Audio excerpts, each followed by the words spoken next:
good morning, everyone. Good morning, good morning, good morning. It's so good to have all of you here this morning. So truth be told, it's been an interesting morning over here. We were kind of wondering if we were even going to have church because when we went to start the computer and get everything going, the computer crashed. And so once again, Dan to the rescue, and literally 5 minutes before the lobby started, we were able to get everything up and running. So 3 cheers for Dan. He is the hero. So I'm grateful that it all worked and that we can gather here with each other this morning, that we didn't have to cancel church. I was kind of well, I guess I might have to do a Facebook Live and just preach from my phone this morning, but thankfully that's not the case. So welcome, welcome, welcome. Hi, Stephen. Hi, Robin. Hi, Christy. It's so good to see all of you in the chat this morning. And yeah, happy Sunday. I'm just thrilled, as usual, to be here with all of you. I really look forward to sharing our Sundays together. And this morning, we're going to actually be continuing in our new series that we just started last week called Going, Going, Gone, where we're looking at ideas of grief and loss and how to process that in a healthy way. And last week,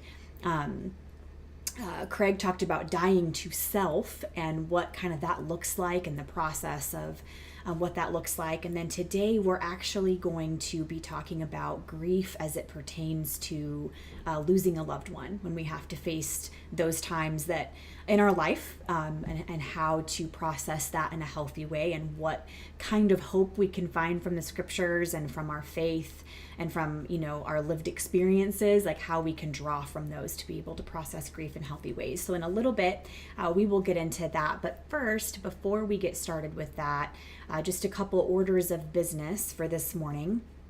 The first one being, if you are new and you have not yet had a chance to fill out a Connect card, we would love for you to do that. And actually, I'm just now realizing that Amanda's not here this morning because she is actually currently traveling back from a conference that she was at. And I just realized that I do not have the different links to include in the chat for Connect cards. So we're just, we'll just skip that for today, and you can just do it next time. So that's my bad. But secondly, I do need to let you know about something else. I feel like, my goodness, sometimes there just seems to be so many technical difficulties happening. But yesterday, it was brought to my attention that our current online giving platform that we use to process gifts and that y'all give to the church is actually having some issues. And so we are having a hard time getting that to work. And we have to wait until tomorrow because the company, obviously, they're closed over the weekend.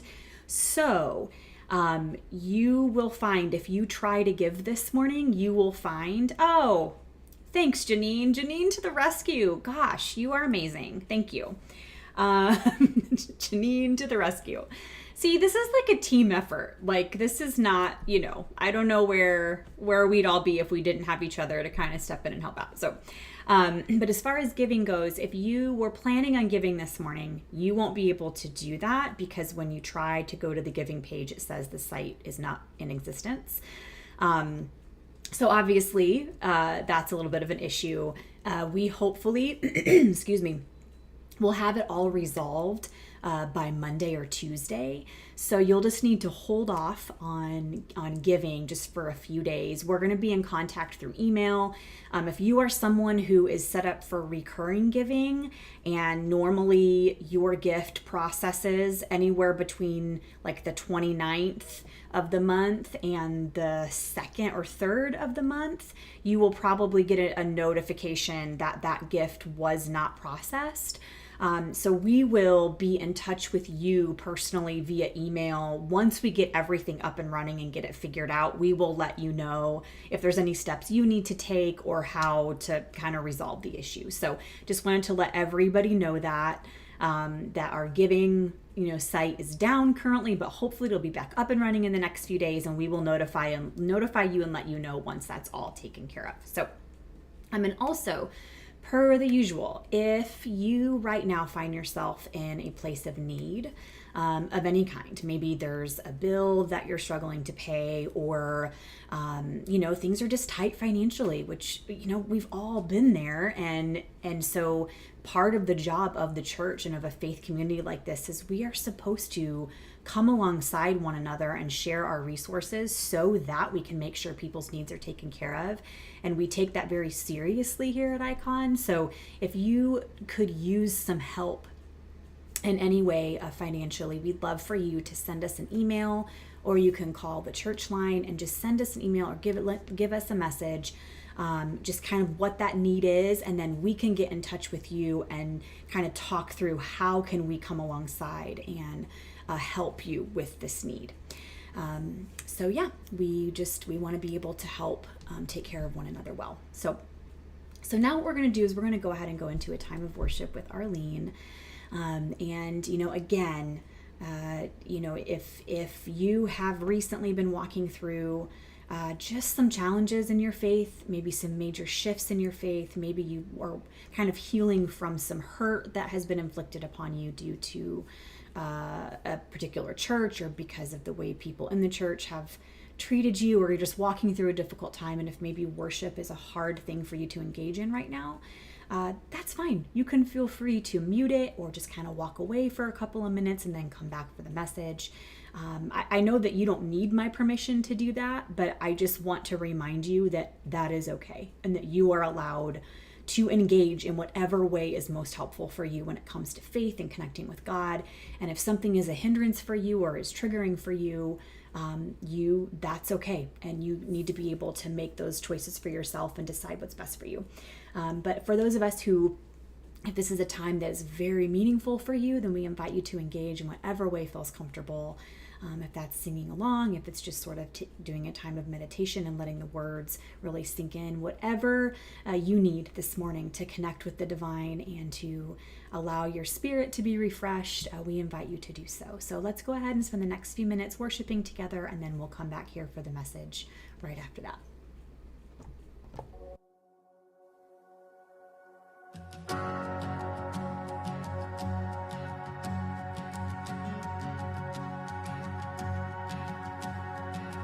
Who am I that the highest King would welcome me?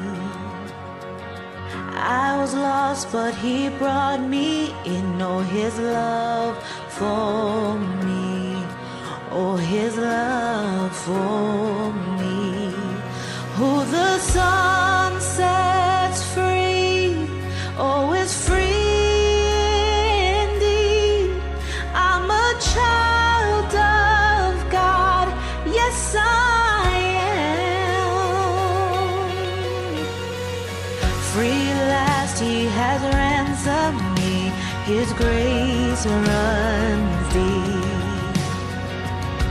While I was a slave to sin, Jesus died for me.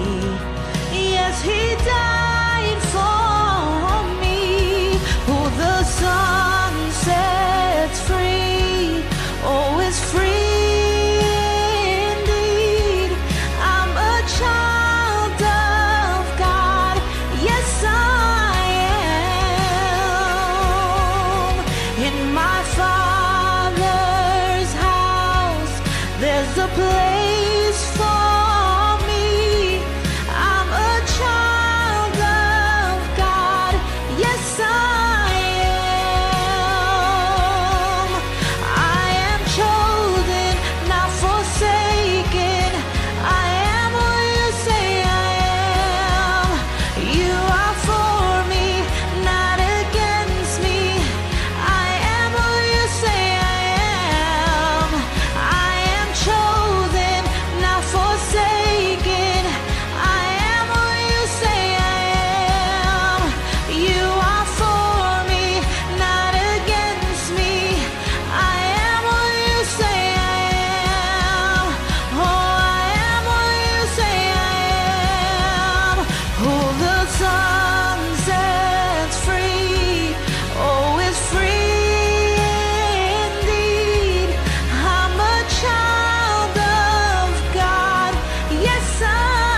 In my Father's house, there's a place for me. I'm a child of God. Yes, I am. In my Father's house, there's a place for me. I'm a child of God. Yes, I am.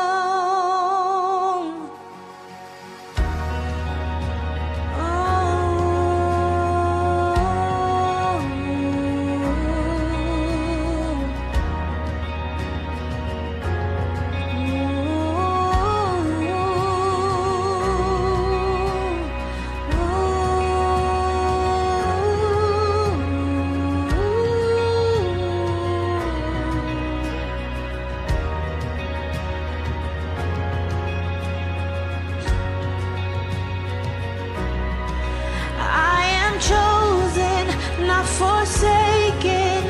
I am who you say I am. You are for me, not against me. I am who you say I am. I am chosen, not forsaken. I am who you say I am. You are for me, not against me. I am who you say I am. I am chosen, not forsaken. I am who you say I am. You are for me, not against me. I am who you say I am. Oh, I am who you say I am. Yes, I am who you say I am. Who the Son sets free, oh, is free indeed. I'm a child of God. Yes, I am. In my Father's house, there's a place for me. I'm a child of God. Yes, I am.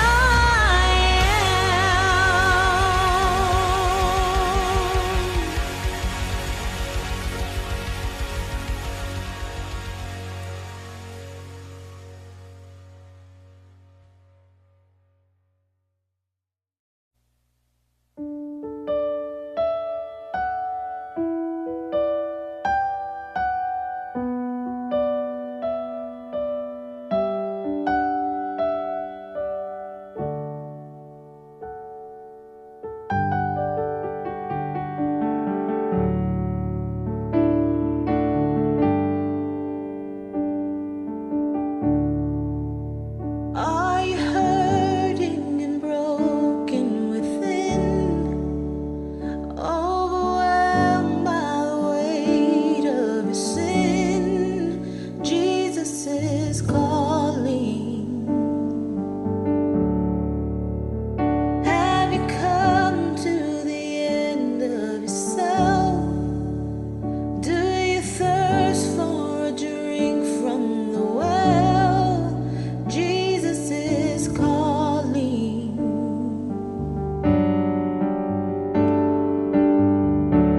Oh, come to the altar. The Father's arms are open wide. Forgiveness was bought with the precious blood of Jesus Christ.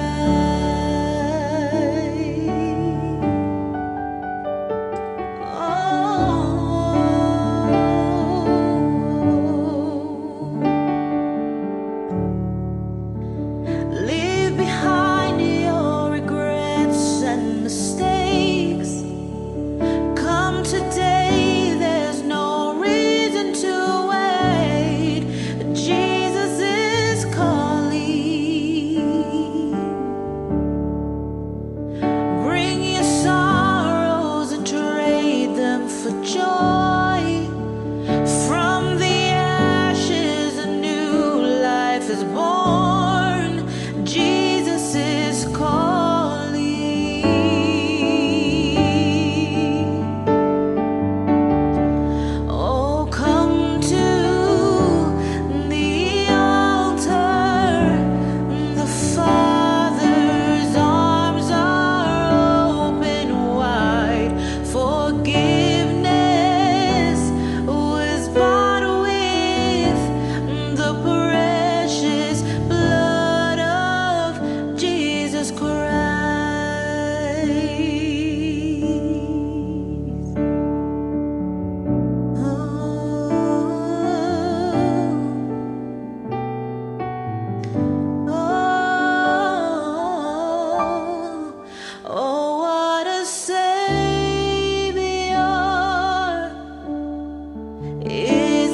Thank you once again, Arlene, for just always leading us closer to the divine, creating space for us to be able to reflect and to quiet our spirits and our hearts. We're just really grateful for you and for your leadership. Okay, so today we are, like I said earlier, continuing on in our new series where we are talking about different types of death and grieving, coming off of Easter, the theme of Easter, the Easter season is really about death and resurrection. And we wanted to spend some time coming off of Easter, just diving a little bit more into that, into the different ways in our life that we experience death and resurrection and grief and loss, and how our faith can be something that can propel us forward and can be something that can actually help us as we move forward in those times. And today we're going to dive into a rather heavy topic. We're going to talk about dealing with grief when it comes to times of death. And losing someone that we love, someone that is a big part of our lives. And, I want you to know that I am coming to you today very much right smack dab in the middle of the throes of learning how to process grief in a healthy way and how to allow myself the ability to grieve the loss of people that have died in my life. And I'm also coming to you today without any definitive answers. I am not an expert when it comes to people dying, and then those of us who are left to go on in life without our person. There is so much that I cannot explain and so much that I do not understand. And I am coming to you with my own lived experience, with the experiences of others that I have witnessed, and some stories from the scriptures that have been helpful for me and have provided me with a sense of hope and solidarity. And, I need this message today too. And it was actually really helpful and healing in some ways as I prepared and as I read and meditated and prayed about the things that I'm sharing with you today. And a few years back, when I started going to therapy consistently, I knew that one of the things that I needed to face into was how I dealt with grief. Really, in an honest moment, the lack of my ability to deal with grief. I, up until recently, the healthy and coping skills for walking through grief were pretty non-existent in my life. The way I had always dealt with grief was by burying it and kind of pretending that it didn't exist. I didn't like the way grief made me feel. The pain and the confusion and the anger that come alongside with grieving death made me feel very out of control, and I hate feeling out of control. And to be really honest, for many years, my faith was actually one of the biggest barriers to my learning how to process grief. Culturally here in the West, particularly here in America, as well as in much of Christian culture, I have found that we do not have good and healthy practices surrounding how to walk through the process of grief. There are pockets of Christianity that do, I'm sure. So I'm not saying this is true for every Christian or for every church, for every faith community. But my personal experience, as well as what I've observed throughout my 40 years of being deeply immersed in Christian culture, this just isn't something that we talk a lot about or spend a lot of time and energy on cultivating healthy grieving practices. A very typical response to grief that I have both experienced and witnessed within Christian culture is people are often quick to give a list of platitudes that urge people to move past grief and sadness as quickly as possible. It's like we want to get through the mourning and get to the joy. Like that's oftentimes what we want. And I think it's not just within the church. I think in our culture in general, we don't like feeling pain. We don't like walking through suffering. Clearly, it's not an enjoyable experience. But one example of kind of these platitudes that I'm talking about is I remember when Dan and I, early on in our marriage, it was my first pregnancy, we actually suffered a miscarriage. And, I had, started having the symptoms of a miscarriage, and we went to the hospital and they did a sonogram, and it was then that the doctor came in and informed us that the baby, in fact, that we had the pregnancy, we had lost the pregnancy. And so after that, and I'm not sure how they do things now, but like what they did was then they sent Dan and I to a separate room where one of their grief counselors was going to come and sit down and talk with us. And so clearly we literally just found out, so we are devastated. Like we have all these thoughts swirling in our head, all these emotions, like it's all so fresh and new. And we were kind of in a little bit of shock too. So we're in this room and this grief counselor walks in and was extremely cheerful, like from the second she walked in, and which automatically kind of set the tone for the room. It just felt very awkward because here we are, red and swollen faces from crying, just kind of like sitting there. We're so vulnerable, having just gotten this news that was devastating for us. And so already I'm kind of annoyed that she's like coming in super cheerful. I'm like, kind of read the room, lady. This is not really an appropriate time to be cheerful. Let's see. Oh, can you guys, I just now realized it looks like, are we not showing up right now? Can you guys let me know in the chat if you can, both on Facebook and on Church Online, can you just let me know in the chat if you're able to see and hear everything? Because if not, I have no idea what to do. I'm going to wait to continue until someone lets me know if you guys can still hear and see.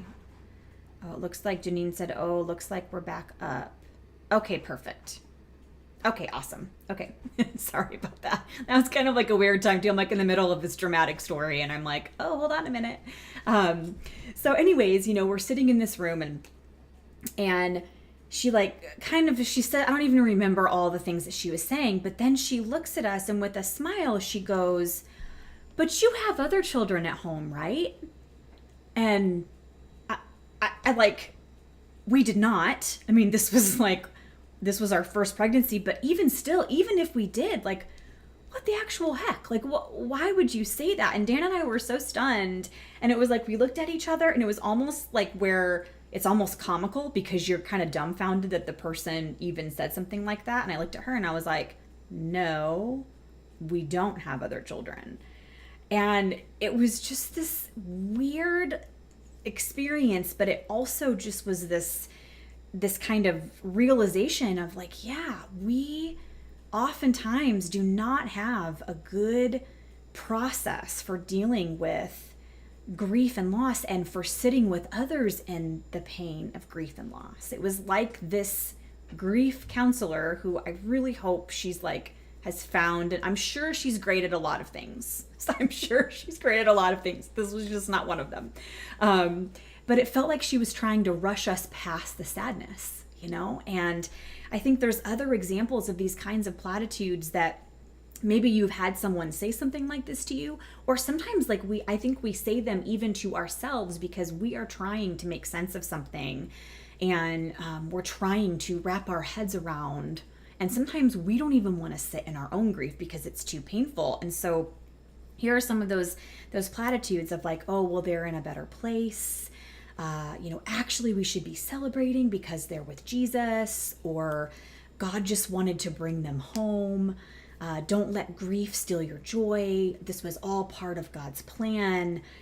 Things like that in an honest moment, I think can be really hurtful for the person who is walking through grief. And I think part of the reason for this is we often associate a faithful Christian perspective as being one that is always positive, always hopeful, always joyful in spite of our circumstances. And we've often been made to feel guilty for expressing emotions that many would deem to be bad or negative, like anger or sadness or despair.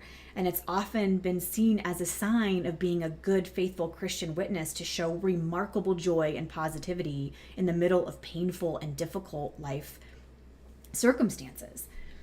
It's almost like worn as a badge of honor to some, to have this ability to always have a positive outlook and to let joy triumph over grief and to never be sad. And I get it, because we aren't always comfortable when faced with tragedy or suffering or loss. And when it's our tragedy, when we are the ones who have lost someone, that pain can feel like it's too much to bear. And we often want to do everything we can to not have to feel the pain. I mean, we as human beings have a natural aversion to pain. We are wired for self-protection and self-preservation. So anything that comes into our path that could cause pain or sadness, it's like our lizard brain kind of perceives that as a threat and goes into fight or flight mode, and oftentimes wants to numb and to ignore and to run away. There is some neuroscience research that has actually found a lot of commonalities in the neural pathways in our brains that connect physical and social pain, that our brain actually has there's a lot of overlaps in how our brain processes physical pain, but also social or emotional pain.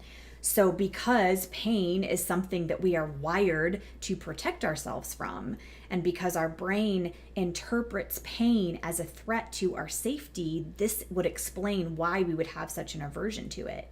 And this is actually really good and helpful. I mean, when we're facing physical pain or the threat of physical pain, it's good for that part of our brain to kick in to protect us from that. It's also good and that it can help us avoid social or emotional pain when we can.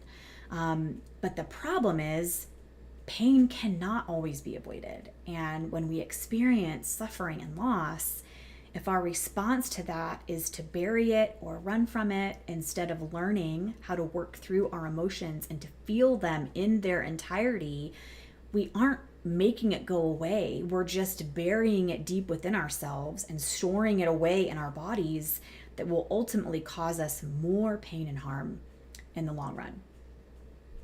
And so, if you look at the scientific research, at the work of therapists and psychologists and other experts, all of it points to the fact that learning how to process grief in a healthy way is of the utmost importance to our emotional and physical well-being when we are facing the death of someone that we love. So today, we're going to talk about it, and we're going to talk about some ways that we can do this, and we're going to talk about what does it look like to process grief as a people of faith. And I do want to say that as a disclaimer, we are not going to, this is such a complicated conversation, and there's so much nuance, and so everyone's path is different. And so I'm not going to be able to cover every facet of this today.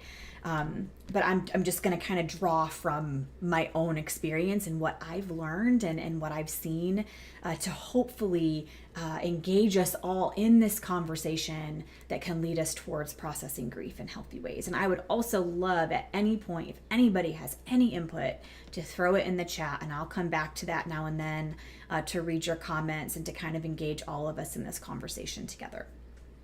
So here, there's a few things that I want to talk about when it comes to processing grief. And the first one is that as people of faith, I think it's really important that we develop a healthy theology around grief and loss. And theology is just simply kind of what we believe about God. And what we believe about God matters because as Christians, our faith informs how we live and how we treat ourselves and how we treat others.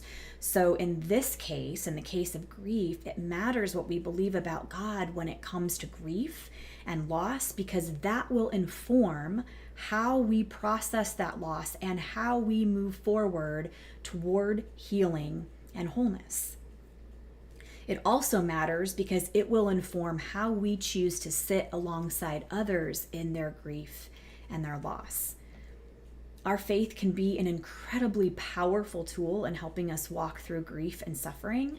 And on the flip side, and what I've experienced in my past, is our faith can also actually be a barrier to dealing with grief when we hold to ideologies and theologies about God that are unhelpful or that are harmful to us in some ways. And at least this was my personal experience. So for me, I have had to deeply interrogate the beliefs that I hold around God's role in the events that happen in my life, particularly when it comes to people dying and all that that entails.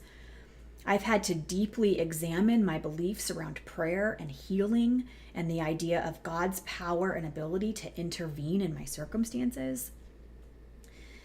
I've had to let go of some long-held beliefs and adopt some new ones in order to kind of hold on to my faith in these circumstances. Or at least I've had to become really comfortable in simply saying, I don't know what I believe about that. I've had to get really comfortable in the tension of this idea of kind of death and losing people, and what does that say about God, and can God intervene, and can God heal? And it's just such a complicated conversation, especially when you are walking through grief. Because we can say a lot of things and we can make a lot of claims about God and a lot of claims about what we believe about God, but until we are the one facing the death of a loved one, it's very difficult to understand what that does in our brains and how our views of God can actually really prove to be an obstacle over us being able to move forward in a healthy way. I've had to get honest about the nuance and the fact that these things are complicated and not straightforward. I've also had to make a conscious effort to be very, very careful when walking with others in their grief. I have to choose my words carefully, and I don't make definitive statements about God's will or God's plan or what God does or doesn't want, or making proclamations about God allowing certain things to happen. Because in reality, it's complicated and it's confusing, and there is so much uncertainty and so much we don't know. For instance, I can remember when my youngest daughter was really sick and hospitalized with a rare genetic disorder when she was an infant.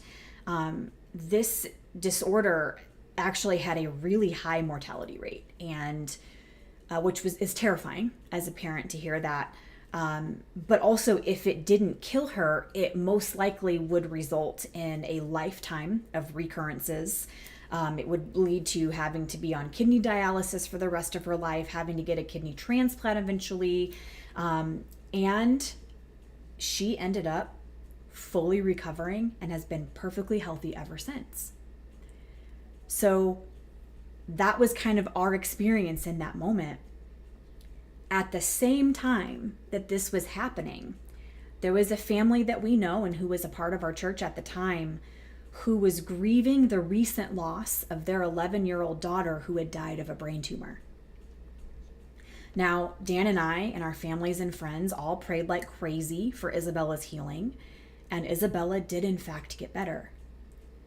This 11-year-old girl, Sydney, her family and friends prayed like crazy for her to be healed too, and she didn't get better. And now her family had to face life without her. I don't understand this.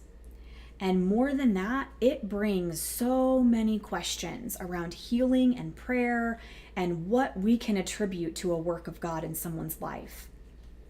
I was suddenly very uncomfortable stating that God had healed my daughter while simultaneously choosing to not heal another child.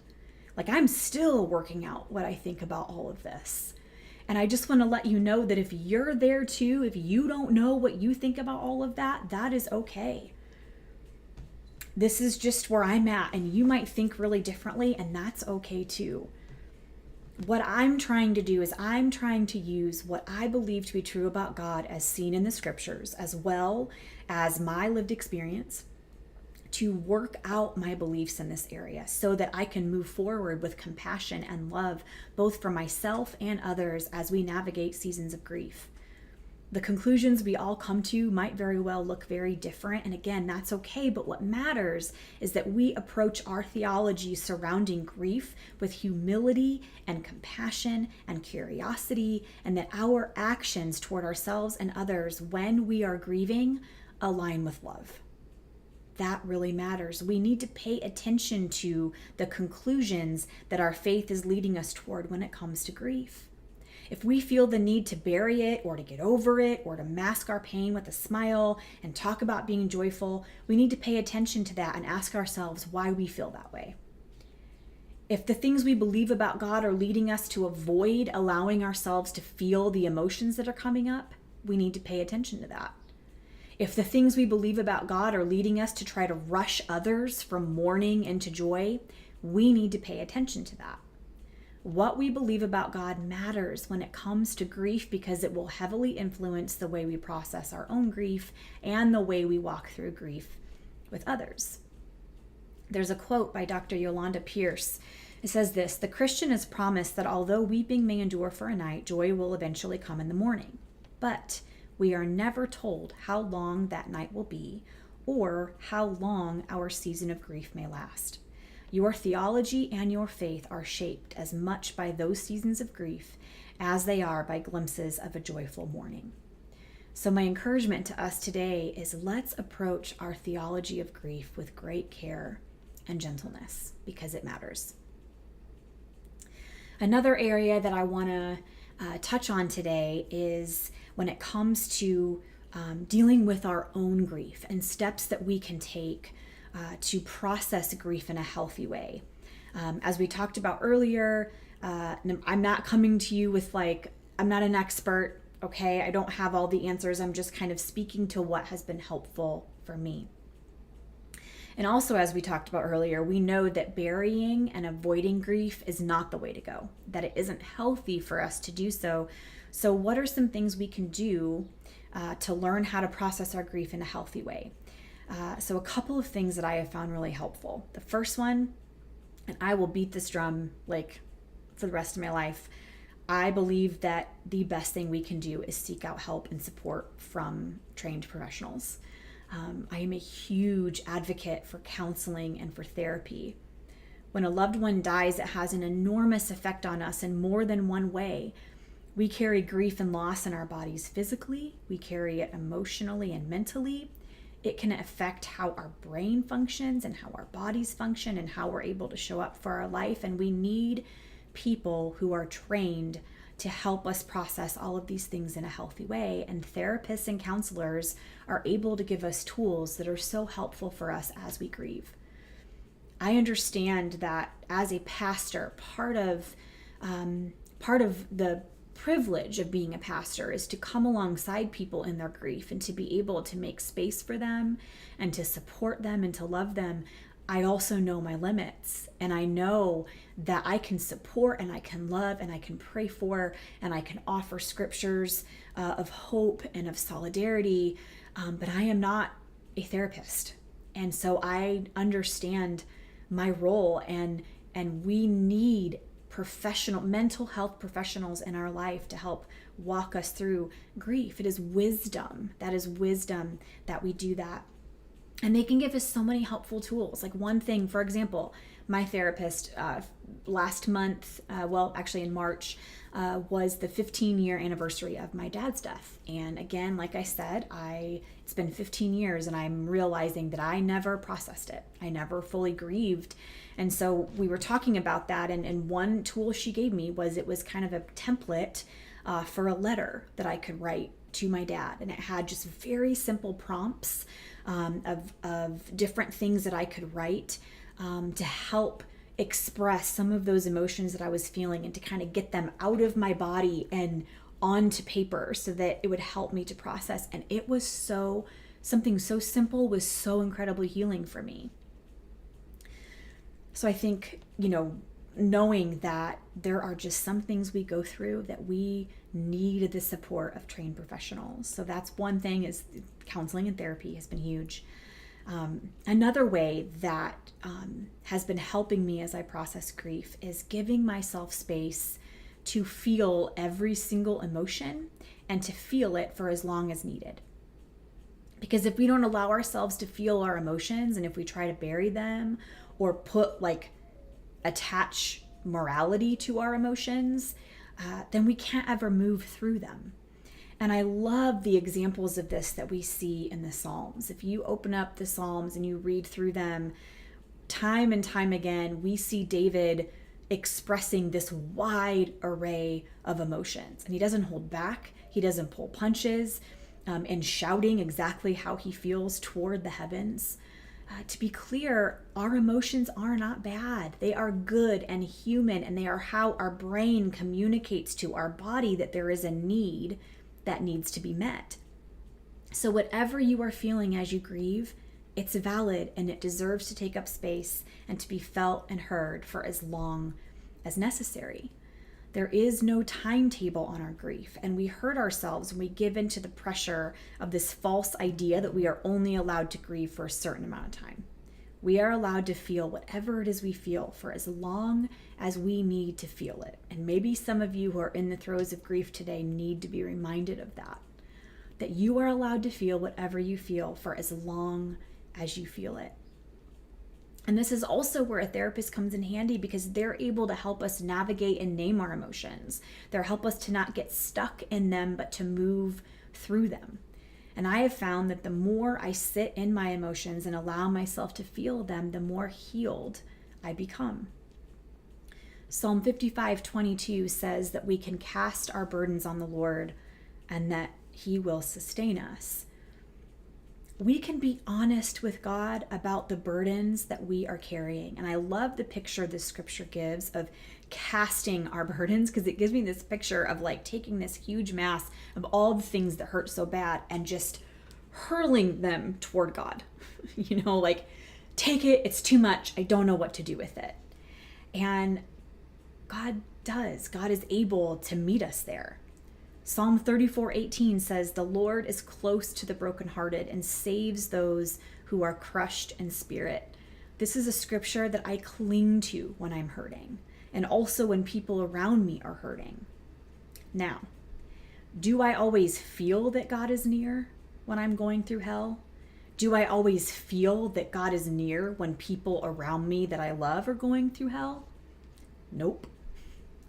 I don't always feel that. I don't always believe it. This is often one of those "I believe, but help me in my unbelief" kinds of situations. But what I do is I choose to trust that God is near, because that is what love would do.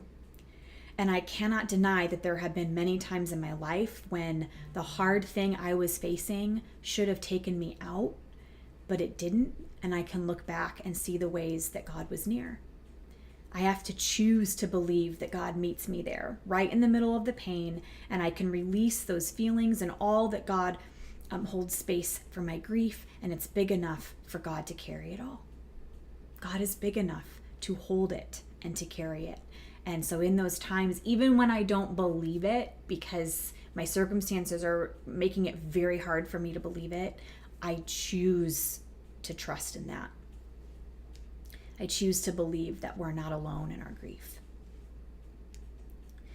And then lastly, so it's important that we develop a good theology around grief. It's important that we find helpful ways to process our own grief. And then lastly, we also need to figure out how we can be a loving presence in the lives of others as they process their own grief. Because the reality is, there might be some of you watching today who you have never had to walk through the death of a loved one. And there might be some of you on here today who have, maybe some of you fairly recently. But one thing is true, that at one time or another, all of us will face it at one time or another. And we will all have people in our lives who are facing that at one time or another. So how can we be a loving presence in the lives of others as they process their own grief? This is something that can be really, really hard.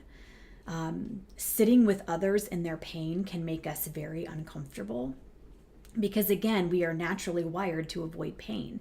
And because of this, there are times that due to our discomfort, we will try to rush the griever's healing process. And we can end up saying unhelpful and hurtful things like, "You just need to move on," or "If it makes you so sad, try not to think about it as much," or, so-and-so would want you to be happy, so really you need to try to find a way to be happy. And there's a book that I bought and read in order to kind of help in preparing for this message, but it's called, I think it looks backwards to you, I don't know, but it's called Bearing the Unbearable by Dr. Joanne Cacciatore. And she says this in her book. She's about when people will try to say things to you like you need to move on, or you need, they want you to be happy, or you need to get over it, as if you ever get over someone dying. But she says this, she says, such injurious advice often comes from others' unwillingness to bear witness to pain, because bearing witness to pain causes them to feel their own pain and dread. And I read that and I was like, ooh, that's so true. Like when I think about times in my life when I've done that, when I've, been with someone who is in just deep, deep grief, it's like I have had to fight the urge. And I'm sure there have been times where I've given into the urge to like try to fix it or try to get them to move past it because it was causing me to become aware of my own pain or the own possibility of loss that I could experience. But see, the greatest gift that we can give to others when they're walking through their own grief is the gift of our presence and letting them come as they are. Not trying to fix it or make it better, not trying to rush them toward joy, not offering spiritual platitudes because we don't know what else to say. Dr. Diane Langberg says this, when you sit with a griever, your work is to be with them where they are, not to drag them out where you are most comfortable. And I thought that was just so profound and so good. And I think that applies as we're sitting with people who are grieving, but I think we can also remember that as we're grieving, so we can recognize it when others are attempting to do that to us so that we can set boundaries that need to be set. I want to read to you along these lines of sitting with people through their grief, what Dr. Joanne Cacciatore had to say in her book, Bearing the Unbearable. And it says this, the ways we treat our grief and the way others approach us in it truly matter, as does our grief itself. The Spanish philosopher Miguel de Unamuno said that man dies of cold, not of darkness. When I was in the early throes of grieving the loss of my daughter, that darkness was excruciating beyond words, but did not threaten to kill me. Much more dangerous in my already fragile state was the coldness of others, the chronic loneliness, the fight for my dead child's dignity, the dismissive comments, and the way so many people around me turned away from the ugly, terrifying face of grief. These are the things that unhinged me. Darkness does not kill, but cold can. On the other hand, grief also has the potential to bring us closer to the warmth, love, and connection that is within us and between us. When others meet us with non-judging compassion, we experience a sense of belonging that polishes the rough edges of grief. But when we are pushed by our culture, this cult of pleasure, to heal on a fixed time scale or to somehow choose happiness over grief, when we are socially constrained and unable to give expressions to our emotions, we feel unsafe, misunderstood, and isolated. And when this happens, we may, to the detriment of humanity, retract from the world as we begin to, quite rightly, feel frightened and mistrusting of the way our honest grief will be met. At times, grievers are often blamed for failing to grow or to move on or to find meaning, and this blame is both unfair and utterly misplaced. To help those grieving, society needs to provide us all a place to rest our minds and hearts, a place fertile with loving kindness and compassion, not judgment, coercion, and scrutiny. Only there, only when ready, will we be able to blossom, albeit painfully, into a joy that cohabitates with grief rather than displacing or replacing it. I just thought that was so beautiful. In Galatians 5, Paul talks about the fruit of the Spirit, and one of those fruits is long-suffering. And Dr. Cacciatore also says this about suffering. She says, suffer is an interesting word that can be usefully defined as having the capacity to endure pain without having to change it, resist it, or cling to it. And when I read that, it instantly made me think of what it means for Christians to exhibit long-suffering. One way I believe we can do this is to sit with others in their pain and their suffering, not to change it or to try to make them get over it, but rather just being a constant, loving, and healing presence in their life for as long as necessary. That this is what it means to bear the fruit of the Spirit of long suffering, is where we have the capacity to endure pain with others without having to change it or resist it, that we can sit in people's pain with them. I'm going to go ahead and look at the comments really quickly. Christine Stiver says, I cannot say how amazing it has been to open up to people, which is scary enough. Yes, let's not move past that.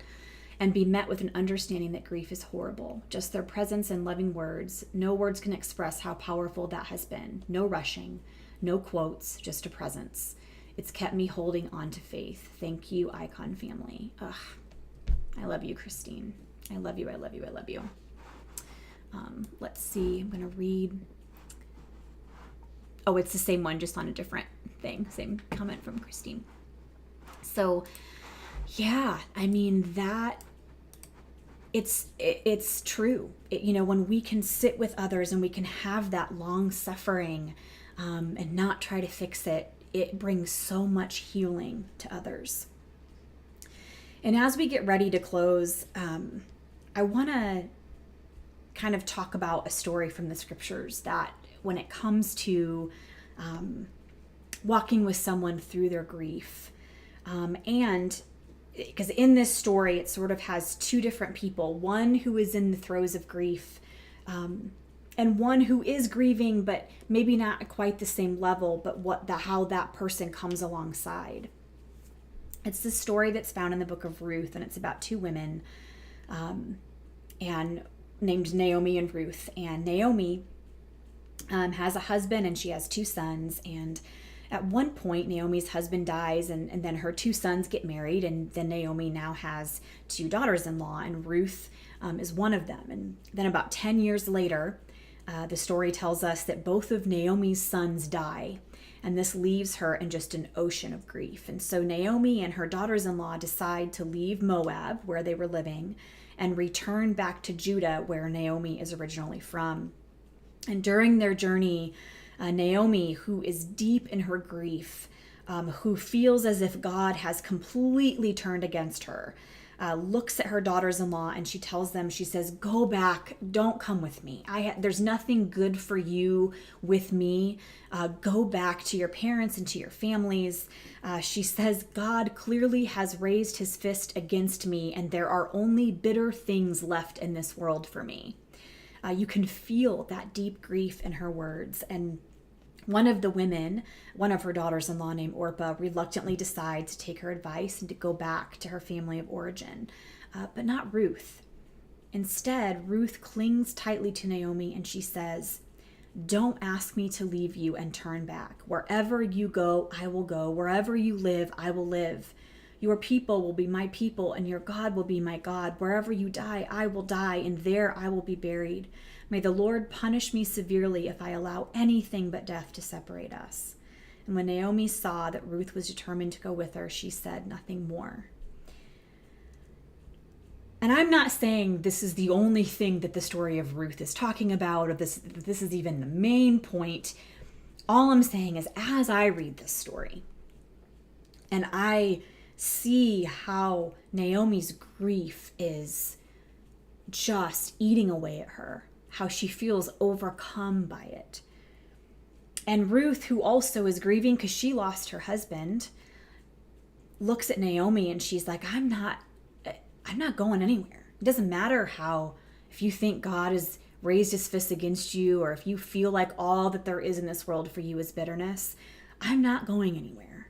I am staying with you till the end. It doesn't matter how long this takes. I am here with you.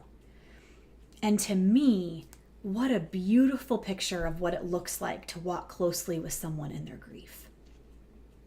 When Naomi is at her lowest and cannot see any goodness ahead for her because she's so consumed with grief, Ruth chooses to cling to her. She gives up her own comfort in order to stay close to her mother-in-law, whom she loves dearly, and to make her home with her in the middle of Naomi's grief. So, to all of you today who are in the thick of your own grief right now, and I know some of the stories, I've talked with you, I've texted back and forth, I've had the phone calls, I'm aware that there are people watching right now who are deep in the middle of grief right now. I just want you to know that you are seen and you are loved and you are not alone. If no one has told you this, I want to tell you that it's not fair. It's not. It's not fair that you have to walk through this loss. It's not fair. You didn't deserve what happened, and you are allowed to feel every single thing that you are feeling. It doesn't matter if the person died 20 years ago or if they died 2 weeks ago. It doesn't matter how close you were to that person. It doesn't matter what all the details are. If you are walking through grief, you are allowed to feel every single thing that you are feeling. You are allowed to feel numb and apathetic, and you're allowed to feel like wish that you were feeling something. You're allowed to feel those things. You're allowed to throw your fists in the air and scream and yell at God and swear and cry and be angry and confused and heartbroken and sad and depressed. You're allowed to feel all of those things. You are worthy of love and care, and you deserve to have the help of counselors or therapists to help you process your grief so you can move forward toward healing and wholeness. And I would say, if you are grieving and you haven't reached out to a counselor or therapist because of financial reasons, please reach out to us and let us know. We would love to come alongside you and help partner with you to make that happen. If you have people in your life who are grieving, if maybe you are not currently on a grief journey, you're not currently in a season of grief in your own life, but there are people in your life who are, offer them your presence. Choose to stay for the long haul, no matter how uncomfortable it makes you. Be a soft place for them to land, and remember that it's not about you. It's not your job to fix it. Find ways that you can show them love and care. Bring them a meal. Offer them to help them with cleaning or with running errands. Remind them that they are loved and prayed for. Listen to them when they need to vent. Let them know that you're holding the memory of their loved one in your heart, that they're not forgotten. Let them talk about their loved one as much as they want to, no matter what emotions it brings up for them when they do. Let's learn to develop the fruit of long suffering, both with ourselves and with others, allowing ourselves to sit in grief and to put one foot in front of the other, and to sit with others in their grief, offering support as they put one foot in front of the other, so that we can all continue on a path towards healing. Oh, I'm going to come to the comments one more time. Sheree said, my kids have asked why it hurts so bad. I've agreed with them that it's awful but inevitable, trying to just be with them and validate their feelings as they grieve the loss of our pet, so that hopefully they don't develop some of the unhealthy habits that I did when they eventually lose a person they love. Whew, yeah. Yep, the loss of a pet is a hard, hard loss. That's such good advice, Sheree, for helping our kiddos walk through that. Yep, divorce also brings grief. Yes, grief expands so much further beyond just a physical death. We're actually going to get more into that next week, where we're going to talk about kind of the death of a dream, or the death of kind of things in our life that we expected things to be one way and then it turns out another way. We're going to talk about all that more in depth next week. But yeah, there's just so many things that bring us to places of grief. And so just as a church, we're just committed to moving through it, to sitting with people, to processing our own because we want to be healthy and whole. And I believe that that is what God desires for all of us, is wholeness and health in every area. So if it's okay, I would love to pray over you. And then I have one quick announcement, and then we will wrap up for today. Thank you all for bearing with. I know it was a little bit of a longer message. So thank you for bearing with me and for your awesome comments in the chat. All right, let me pray for you. God, today we stand on the scripture that says that you are close to the brokenhearted. Even if we don't actually believe that, because our grief is so thick that we can't even muster up enough faith to believe that that's true. God, we say today that help us in our unbelief. For those of us who maybe aren't as deep in a grief journey, or who aren't dealing with grief at the moment, help us to have enough faith to believe for the people in our lives, to offer that hope and that solidarity.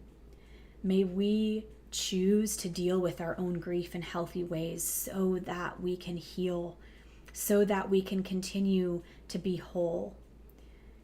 We know we'll always carry it with us, but we know that there are ways that we can come to a place where grief and joy can co-inhabit within our lives, and help us to exhibit the fruit of long suffering, both with ourselves and others. As we walk through grief, as we sit with others in theirs, may we be a people who aren't rushing past sadness, rushing past grief, rushing past despair, but allowing ourselves to sit in it, to work through it, and to process it in healthy ways. God, thank you for your ever loving and ever near presence. In your name I pray. Amen.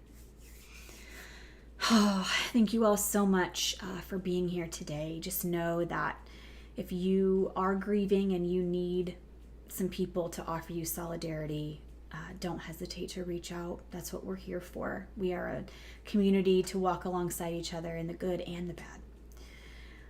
Just one final announcement before we wrap up is on May 14th, which is now a couple weeks away, we are going to be having a new people party. We're going to be doing one online for our online folks, and then we're also going to do one in person here in Kyle. It's May 14th at 6 p.m. at Greg Clark Park. So feel free to, you can go to our website and there's a place where you can RSVP for that, just so we can get an idea of who else coming. We would love to see whoever, everyone is welcome to come. Just a good chance for us to be able to get to know some of the new folks who have been joining our church recently. So anyway, that is all we have for today. Sending you all so much love. You are on my mind and in my thoughts all the time. And I'm so grateful to get to pursue this life of faith with all of you. I love you so much, and have a fantastic week.